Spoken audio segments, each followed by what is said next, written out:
सफाई कर्मचारी एकता जिंदाबाद, सफाई कर्मचारी एकता जिंदाबाद, छील के लेंगे, छील के लेंगे जो हमसे टकराएगा, जो हमसे टकराएगा। आवाज दो, दिल्ली विजिट कैजुअल लेबर को पक्का करो, दिल्ली विजिट कैजुअल लेबर को पक्का करो, दिल्ली विजिट कैजुअल लेबर को पक्का करो, आकर काम करो। हम क्या चाहते हैं, हम क्या चाहते हैं? इंसाफ के आगे, इंसाफ के आगे आवाज दो, आवाज दो। सफाई कर्मचारी एकता जिंदाबाद, सफाई कर्मचारी एकता जिंदाबाद। दिल्ली विजिट कैजुअल लेबर को पक्का करो, दिल्ली विजिट कैजुअल लेबर को पक्का करो।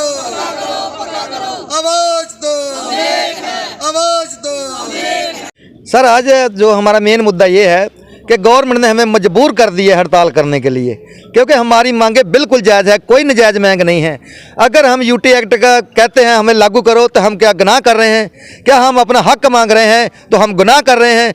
सफाई कर्मचारी 2014 से पहले के बंदे हैं जो वो भी अभी तक परमानेंट नहीं हुए, क्योंकि सरकार हमेशा हमें धोखे और लारे देती रही है। हम बार बार इनके लारों में आने वाले नहीं हैं। इसीलिए हमने एक कम्युनिटी बनाई, एक यूनिटी बनाई, जिसमें हमारे जम्मू प्रांत के और श्रीनगर प्रांत के सभी के सभी प्रेसिडेंट एकमुठ होकर हमने 8 तारीख को प्रेस में एक नोट्स के जरिए सभी अफसरान को ये इत्तला की थी कि 10 दिन के बीच हमारे मसले हल हो जाने चाहिए, जो हमारे इतनी देर के पेंडिंग पड़े हुए हैं। पर कोई मसला हल नहीं हुआ, सवाए आश्वासनों के हमें कुछ नहीं मिला। मजबूर होकर आज हमें कामचोर हड़ताल पर जाना पड़ा है।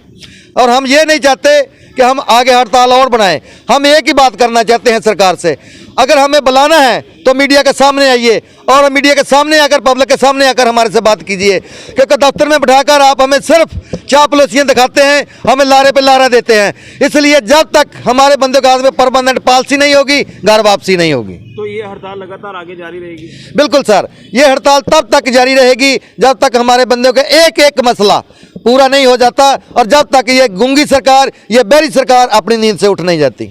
पिछले कुछ महीने पहले भी आप स्ट्राइक पे बैठे थे, लेकिन उस समय आपको आश्वासन दिया गया था, उसमें कुछ आपके टीम के बंदे जो श्रीनगर भी किए थे जी, उस मीटिंग में आपको क्या आश्वासन दिया गया था? उस मीटिंग में सर प्रिंसिपल साहब ने हमें यही कहा था कि 1 महीने में आपका काम हो जाएगा, आप हड़ताल उठा लो।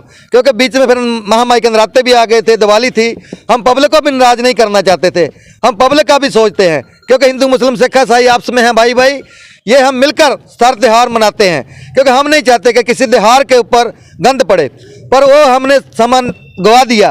क्यों कि हम कुछ अफसरों के वादों में भी आ गए, और हमें फुल यकीन था कि अफसरान हमारे साथ कुछ अच्छा करेंगे, पर इन्होंने अच्छा कुछ नहीं किया। इसलिए ये हड़ताल रेगुलर चलती रहेगी, और तब तक चलेगी जब तक हमारे एक एक बंदा परमानेंट नहीं हो जाता। हमारे जितने बंदे हैं हमें पूरे के पूरे परमानेंट चाहिए, हमें इनके झूठे स्वाचन नहीं चाहिए।